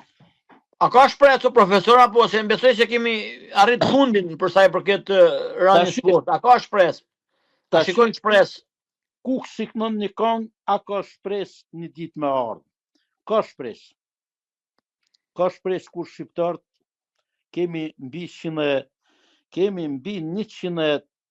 vjet që mbajmë shpresë që shqiptarët duhen më shumë Shqipërinë se partinë dhe t'i kthehemi formulës së themelimit shtetit shqiptar në vitin 28 nëntor 1912. Nëse shqiptarët i kthehen formulës gjithë përfshirje, qeverisje kombëtare, ku çdo shqiptar ta respektojnë qeverinë, ligjin dhe shtetin, e jo ta quajnë shtetin, ligjin dhe qeverinë armik, atëherë shpresa ngjallet, shpresa vjen, populli kthehet, gjallëria kthehet.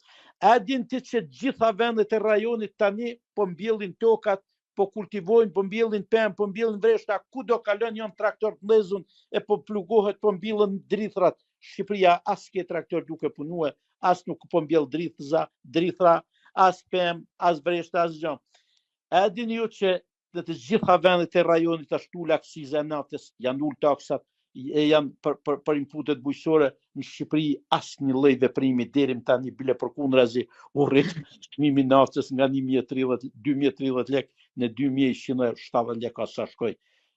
Pra, janë disa probleme të cilat shteti nuk është për me delegu kompetencat tek privati, gjitha kompetenca, por shteti është një organizëm i gjallë me i dalë zot çdo shtetasi.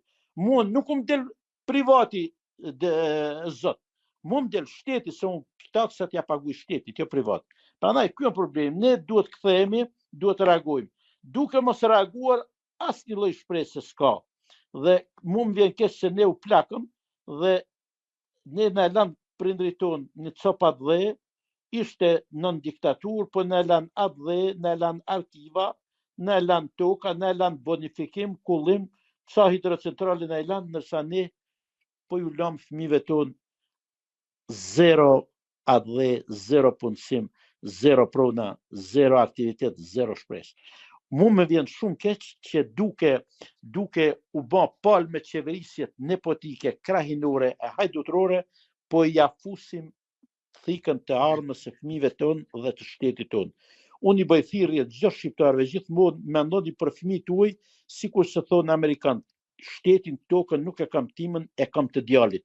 Bahuni njerëz e thoni i kemi të djalit e jo tonat e të partisë. Shiko, ta thash edhe herë. Ju lutem kush më dëgjon, të më gjeni një vend tjetër në botë që shkon çdo 4 vjet e voton kundër të armës fëmijëve të vet, sikur se bojnë shqiptarët. Kjo është lutja ime. Ju lutem gjeni një vend tjetër në botë ku të trajtohet më poshtësisht nxënës që studenti se në Shqipëri. Atëherë thon pse ikri një, çka ka rinja si?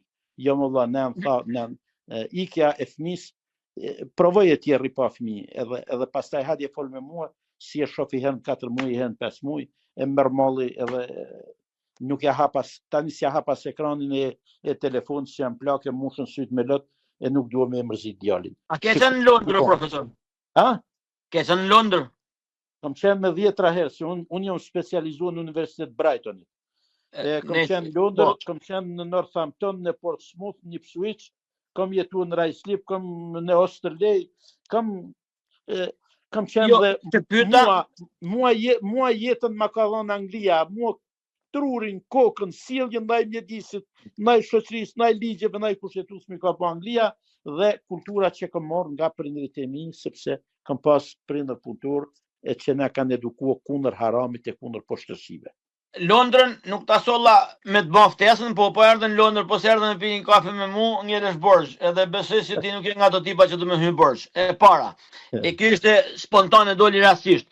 Në Londër, që Londra ka rreth 10 milion banor, po, Mbjellin domate njerëzit, domethënë ti më madhe shtëpiave, në Londër, në qytet mbrenda, nuk po themi në periferi në Londër, në qytet mbrenda, Po. mbjellin domate në ca bashkë të vogla që kanë më shtëpi se para shtëpie. Po. Edhe po bisedoja me njërin dhe i thash, ore, problemi është se në Shqipëri thash, nuk do të dish me mbjellin domate mas disa vitesh me mënyrën edhe me sistemin e jetesës. Nuk do të dije kush më rrit një pul, nuk do të dije kush më rrit një derë, një qenç, një dhej, një lop. Unë ishte ditëm se si ka mundësi që shqiptarët e larguar ka shumë nga realiteti. Dalin te këto që tha se shqiptarët bujësinë e qynë mbrapa mete, në kohë kur kretë popujt e botës, ka Anglia bujësi, ka Amerika bujësi, ka Hollanda bujësi, ka Franca bujësi, pra të gjithë bota jeton me bujësi. Edhe Shqipëria ka kushte për një bujësi, po sot për sot njerëzit e kanë kthy kokën nga emigracioni ose nga qyteti. Edhe kjo më dhe mu, paaftësia njerëzve se dikur për shembull mashin prindrit një lop, po mësot edhe fëmia se si rritet lopa, se lopa nuk kanë thjesht me dhënë bare kasht.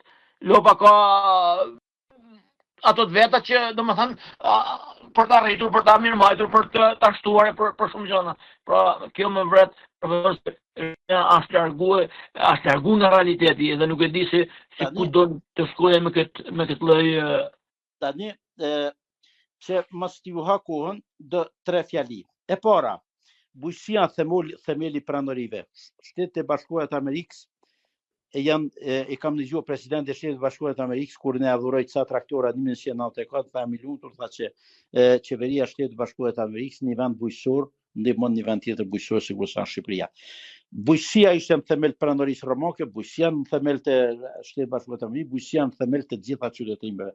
Qytetari i parë më i miri ishte një bujk, thot një filozof i bujësisë biodinamike i quajtur Rudolf Steiner. Tani, pra, bujësia për Shqipërinë është jetike dhe pa bujësi nuk ka stabilitet demografik, shoqëror as politik, nuk ka kohezion social e shoqëror e politik. Po nuk promovohet. Po nuk promovohet se ka hip mendja e madhe dhe tjetri vjell me të legalizuar ty apartamentin të merr një 7.000 euro, thot pse po mbjell tokën se unë si vitoj kur. Jemi kthyer në popull të korrupsionit dhe në popull të administratës, janë popull punë, so vëlla. Jemi kthyer në popull të emigracionit, prodhojmë rrisim fëmijë për emigrant e jo me punue. Tani në krizën botërore, që do të jetë krizë shumë e rëndë, e uroj që Shqipëria të preket sa më pak, po nuk ka mundësi që të mos preket, sepse ne jemi vetëm vend importues, ne nuk eksportojmë, ne nuk prodhojmë vëlla.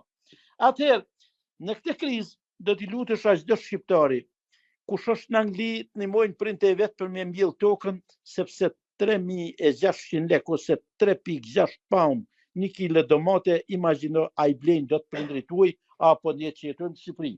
Pra çdo pllum tokë ta mbjellin dhe t'i kthejnë traditës e mbjelljes e jo të hanë propagandën e partisë e as të shohin se si lëviz buzët kuadrat e bujqësisë që dalë në mushin ekranet e televizionit edhe nuk kanë bërë kur njëtën e tyre as një orë një uri bujqësore.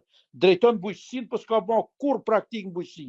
Nuk ka qenë kur në katun, nuk ka mjell, as nuk ka kur nuk ka drejtua kur një cikl prodhimi. Ashtë një loj, si kur t'i thush tjetit, hajde më bëjt qatin që s'ka ditë kur me gull një gozht. E bëndë se bëndët. Shkojmë, vazhdojmë e dyta. Par dje kam pas 4 mësim me një degë studimit e turizmit dhe kam pas një temë kultivimi i bimëve aromatike e mjekësore dhe i perimeve në vazo në mjediset e jashtme të vilave e të shtëpive. Një temë shumë interesante që unë e kam pa në Kroaci në këtë vend ku kam udhëtuar dhe e mora dhe e trajtova. Nuk ka gjë më të mirë se me mbjell 20 vazo me domate në rrugën hyrëse të shtëpisë, në verandë, në solet, sepse vetëm t'japin kënaqësi. Kam një shtëpi private dhe në mure kam varë tela dhe tek telat kam vu nga 2 vazo këto kutijat e bojës që përdorin boja gjitë, i marrë dhe i mushë me dhe e mbjell domate, patate. Po e diti që marrë 5-15, ka pas rast ka marrë 10 kile patate në një kovë vëlla. E kupton ti që edhe në 400 metra bën diçka, po kalon ditën dhe ne këto nuk po i përdorim. E dini ju se sa njerëz, se shushunjat e korrupsionit, spurdhjakt e korrupsionit e të partive, thonë, ç'është ky, ç'a flet ky për domate, për patate, po këti ka me të menja, ke domatja, ke patatja. Nuk më ka mbet mendja ke domatja, ke patatja, se unë i mbjellë, i prodhej, i bleje, i marre, gjitha, por problemi është se mu më ka mbet sepse më dhimbset toka e Shqipërisë djerë. E vetëmja tokë në Ballkan, në Europë, që ta shohësh nga ajri është djerë, është toka e Shqipërisë. Kur u bëm ne kaq pasur, kur u bëm ne kaq ditur, kur u bëm ne me këtë mirëqenie, kur u bëm ne kaq elitar sa mos me mbjell tokën. Jo, kjo është kulturimi i Shqipërisë. Kjo është dita e zezë e Shqipërisë. Dhe unë këtu i mësoj. Thotë, jo, po ç'a do Lushi që na flet për krasitin. Po më Lushi don me të fol për krasitin, sepse unë çdo ditë bëj vepra arti me duart e mia, e kur e krasiti pëmni i largohem duket diçka e bukur, një glob, një elips, një njeri me i pushdrunin dorë. Pra, mjef kënaqësi. Po që janë këta njerëz, si mendojnë këta se kanë linë vetëm me firmos e me marrë lek korrupsioni, me ble vila, me ble toka, nërsa... E me pi kafe, në bazar. Po, me pi kafe, e me u talë, me u martu ka 5-6 herë, tu i prejnë besë një tjetrin, edhe pastaj me u talë me njerëzit. Jo, mo jo, pranaj thot profesioni. Profesioni, vlla, profesioni. Kush din profesion, kush ka profesion, kush e njeh Zotin, ai qoftë miku im, vllavi im, shoku im, bashkëpunëtori im, për sot e 1000 vjet. Ai që s'ka fe e profesion, Zoti kur mos mal shoft në rrugë. Nuk duhet me pas me takua. Megjithse gjitha qenit e kësaj bote i respektoj. Profesor, diaspora, unë jam në diasporë dhe vazhdimisht dëgjoj zana dikush tentativa për të shërbyer Shqipërisë. Do më thënë, besoj që diaspora shqiptare, për te asaj që jeton ndër vite jashtë Shqipërisë, nuk ja ka kthy kurrizin, ka ndihmuar në të gjitha format. Po besoj që ka koha, duke pas parasysh se ky lloj qasje e politikanëve në Shqipëri është korruptive, edhe diaspora supozohet se është i çik më pastër ose më fort përballë këtyre veseve të këqija, tenton që të përfshihet në jetën politike shqiptare, se që aty do të fillojë pastaj edhe aktiviteti dhe angazhimi. A mendon se duhet ta marrë përsipër një angazhim më të fortë në problemet e vendit dhe Shqipërisë, sepse besoj që tani është koha më përshtatshme ku Shqipëria ka nevojë për diasporën, se dakord diaspora ka dërguar lek, po lekt nuk janë gjithçka. Dalim tek ajo që duhet ndryshu sistemi, sepse duhet ndryshu sistemi që ndryshohet edhe shkolla, se ne Shqipëri po i biem në shqelm shkollës, kulturës, dijes, arsimit, edhe duke i rarë qenë tyne dalim tek ajo që thati më sipër që edhe patriotizmi vdes. Tani, ti morë me rrallë. Spari, të flasim troq. Kemi një fjalë bukur në Shqipëri, ne ti e unë kemi prindit tonë, unë jetoj këtu edhe ti jetoj këtu shumë kohë, e di që i kam miq ata vllaznin tonë, ata kushituat jetë. Në gjë, duhet kuptojmë diçka. Ti jemi realist, atë flasim drejt të troq që herë, flasim si vllau me vllau, çdo shqiptar, pavarësisht i majtë e djathtë. Ore, pse nuk e pranojmë që një diaspora dështoj? Sepse ju tha të dhash drejtën e votimit, e vota u manipulua, u shkatrua. E para, Shqipëria dështoj, sepse ju dha rasti votim të shkuan e votuan, ka votuan. Votuan ata që kishin asnjë lloj ndryshimi, jena mirë me ju, bujrëm, Zoti ju ruaj, thot, është ajo si thot thellë ma thellë. Ne agronomët kemi një teori, e themi thellë ma thellë, ku plugojmë tokën, themi thellë ma thellë. Pra Shqipëria votoi dhe tha thellë ma thellë korrupsionin. Diaspora votoi, s'ka gjë se na i villni votat, thellë ma thellë. Pra ne dështuam sepse duhet ta sqaroj që ta kuptojmë fjalën time edhe ju edhe shqiptarët. Duhet të thotë këtë sepse Immanuel Kanti është filozof gjerman, nuk është politikan i racës komuniste shqiptare, apo i racës komuniste të Miladin Popović dhe Dušan Mugosh. Immanuel Kanti është filozof gjerman dhe të futën shqiptarë në Google e ta shohin. Thot, kur evadon, kur qeverisja bëhet e korruptuar e idiote, populli duhet ngrihet e të zgjidhin kontratën e qeverisjes, por jo me armë. Tani, si do ta fitojmë lirinë e drejta tona e një mirë qeverisje e një gjithë përfshirje, se mos harroni. shtetin Shqipëria shtetin janshëm. Shtetin Shqipëri që nga vitin 1941 sot, është i njanshëm, është shtet armiqësor i një pjesë kundër pjesës tjetër. Ne flasim drejt, jo po e kena të mirë, lushe ke gabim. Dakor, fjala ime nuk sjell asnjë problem, as në bugjet shtetit, as mungesa prodhimi, as në dogana, as në kufi. Por ama e vërteta kështu është. Atëherë, si do ta bëjmë ne këtë shtet të respektuar e gjithë përfshirës e funksional? Me votë. Atëherë në votë dështoj edhe diaspora edhe Shqipëria. Së dyti, vërtet qojnë remitancë, prurjet që bjen emigrantët. Çdo emigrant është hero.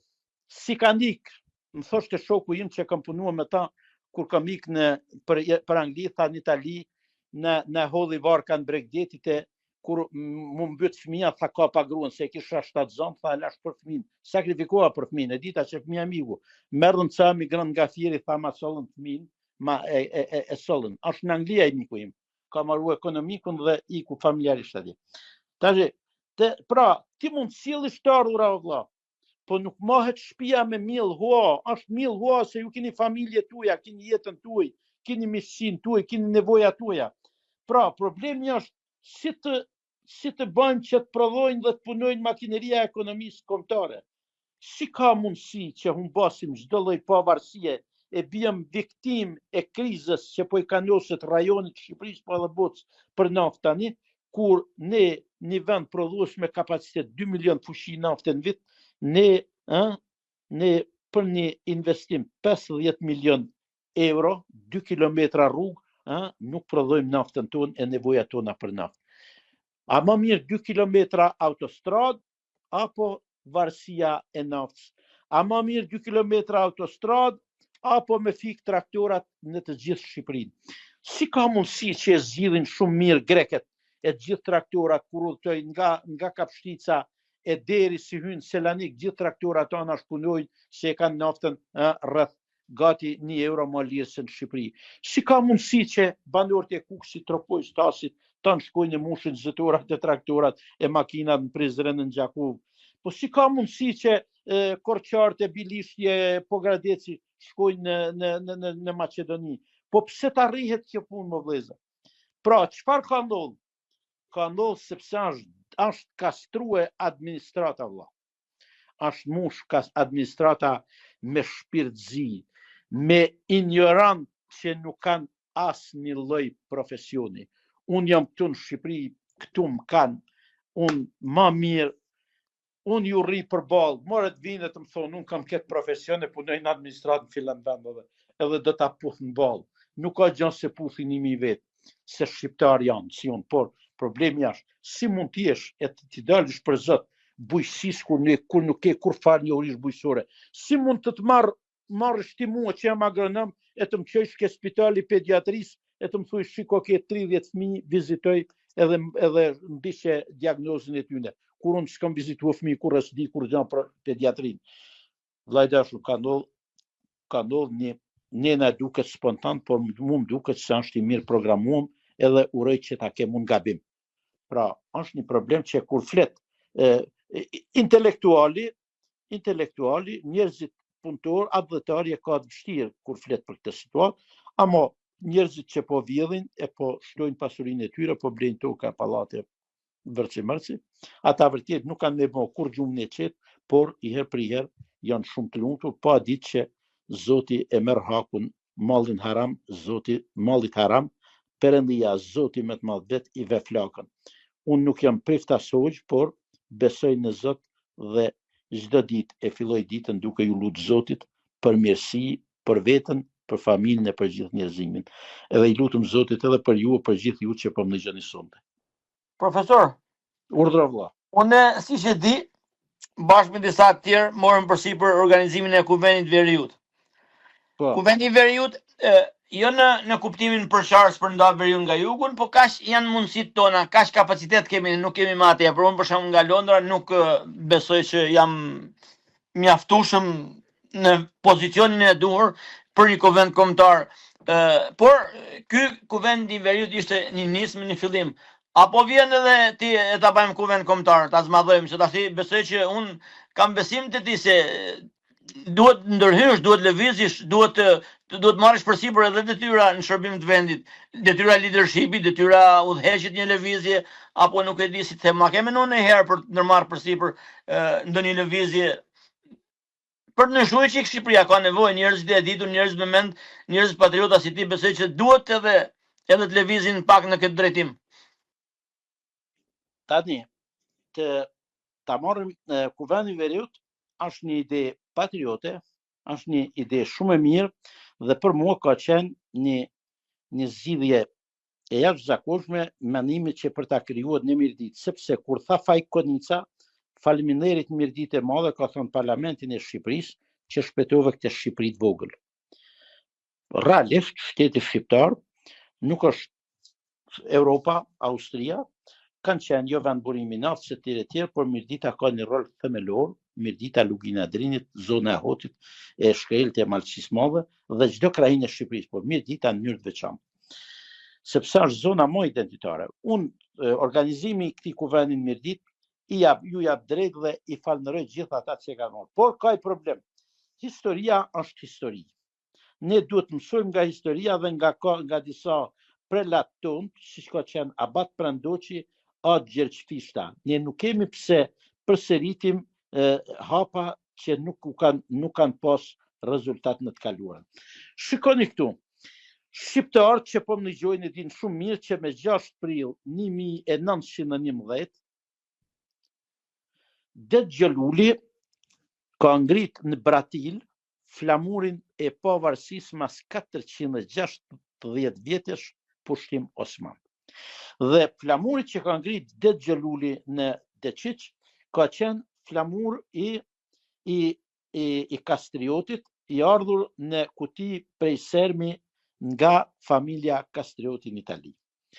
Tani, a i luftoj dhe u vra, hoti është vra, është një luftë shkrimtare, po Det Xhelulit shovinistet ja vranë edhe mbi 37 vetë të familjes ti ja ekzekutuan. Madje një djalë, sa po kthyen nga Italia se mor malli për Shqipërinë, ja kanë vranë Vlorë, varrosën Vlorë me të gjitha ndërimet e pastaj nga Vlora e kanë zvarrosur e kanë punë Malçit Madhe Mashkirin.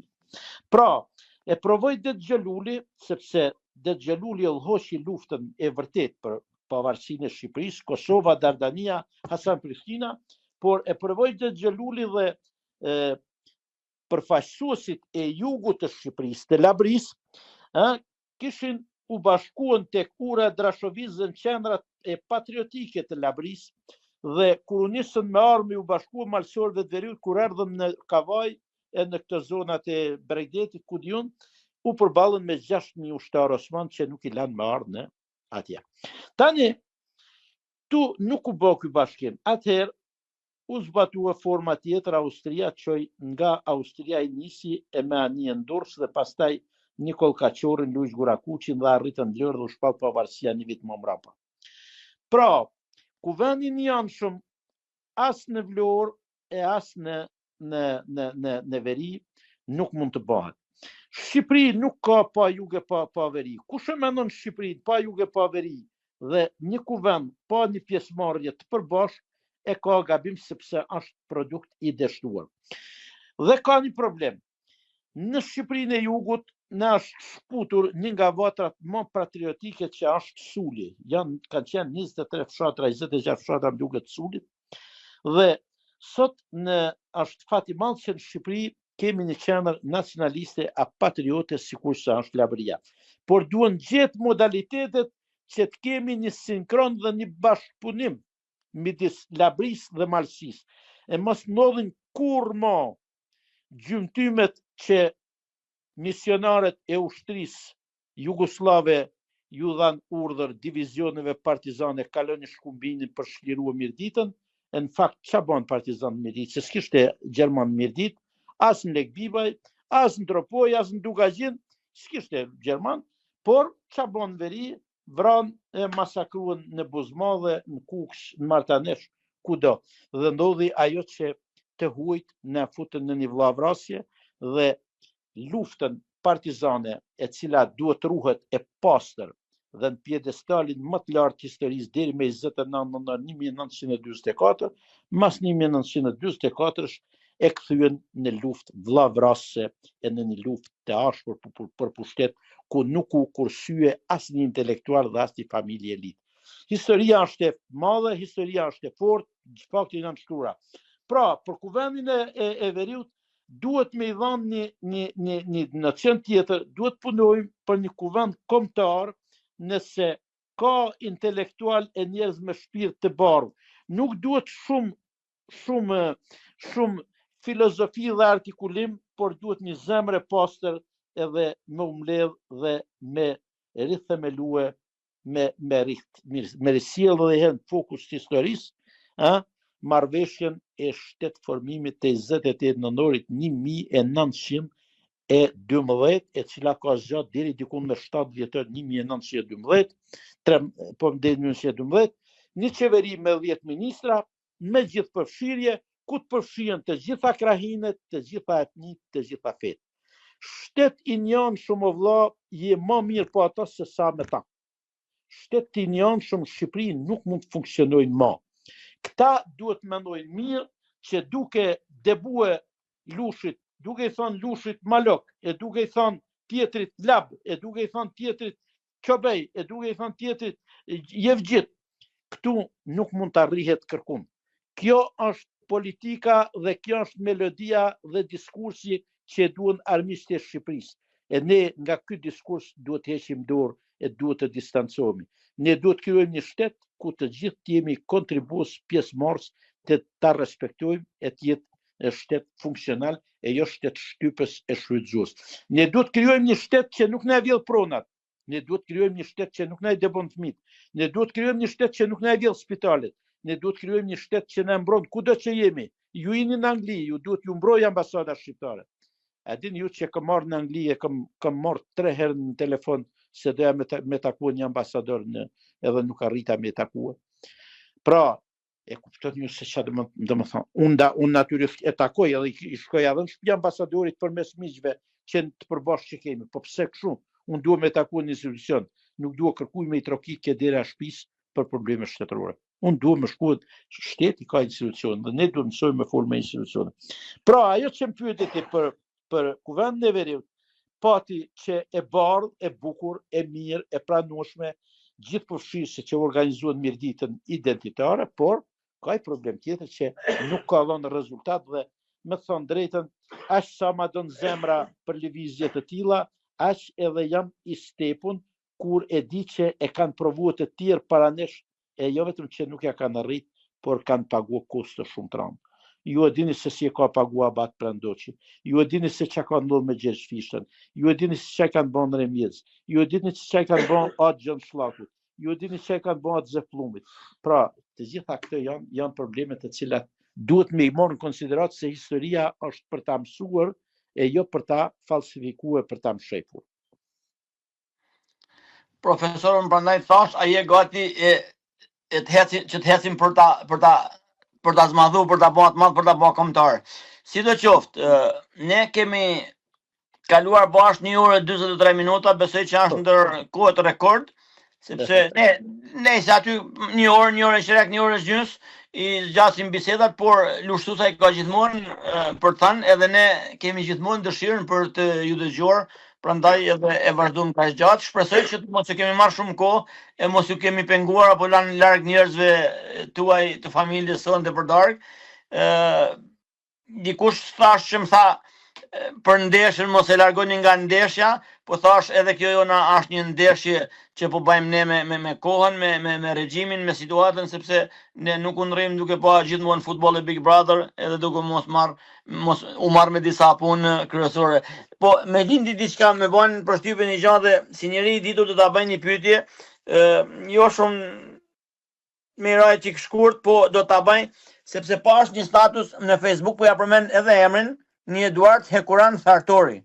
Se kusha këtë njeri nuk e din, nuk jam fut fare me pa, as nuk du me pa, edhe thot, Kosovë-Turqi, jam si ai që po luan I vetëm një lojë shahu, luaj me 2 anët. Do me thanë sot do gëzohem me secilin që do bëj gol, e do mërzitem me secilin që do haj gol. Kosovë, Shqipni, Turqi, jemi një. Ju atje matan gardit, u mërzitet, e keni e kujt po janin për ju. Shiko, ne kam Orhan Pamuku ka marrë çmimin Nobel, është shkrimtari Nobel nga Stambolli, edhe unë ndihem shumë krenar me Orhan Pamukun, sepse në një intervistë Orhan Pamuku tha Skënderbeu është hero kombëtar i popullit tim. Pra, ai don të thosh që frymëzues i çdo populli që lufton për liri. Sa për ato që thot ai, ka të tillë sa të duash, ky vend gjithmonë ka të tillë, por ai shprehet as din edhe shumë mirë bën. Ne kemi marrëdhënie të mira me Turqinë, nuk është Turqia e Sulejmanit, e Osmanit, ajo është Turqia e reformuar e Kemal Atatürkut. Jemi me fat që kemi një shtet mik të tillë, edhe por njerëz të tillë, domethënë që lazdrohen deri në këtë pikë, është pa dia e tyre, nuk është asgjë tjetër. Nësa bënë një pyetje, ai e gati. Sinqerisht, jam gati për çdo gjë në shërbim të Shqipërisë. Për gjithçka Shqipërisë, i qoftë fal jeta, mundi, djersa, edhe kjo moshë që më ka ngel sikur të isha 20 vjeç. Nësa streti, edhe tani në këtë bisedë që po bëjmë, jo ndeshja, po gjithçka jam shumë i lumtur se tingujt e këtyre fjalëve të mia të tuat ngacmojnë edhe veshin e ndonjë voglush shqiptar, thonë ç'a është kjo gjuhë që ju mami a babi e kuptoni, e unë s'po kuptoj. Unë jam shumë i lumtur, unë ju përgëzoj, ju lumt, Zoti ju ruajt gjithçkan që e levron këtë gjuhë, këtë kulturë, këtë dije, këtë diskurs.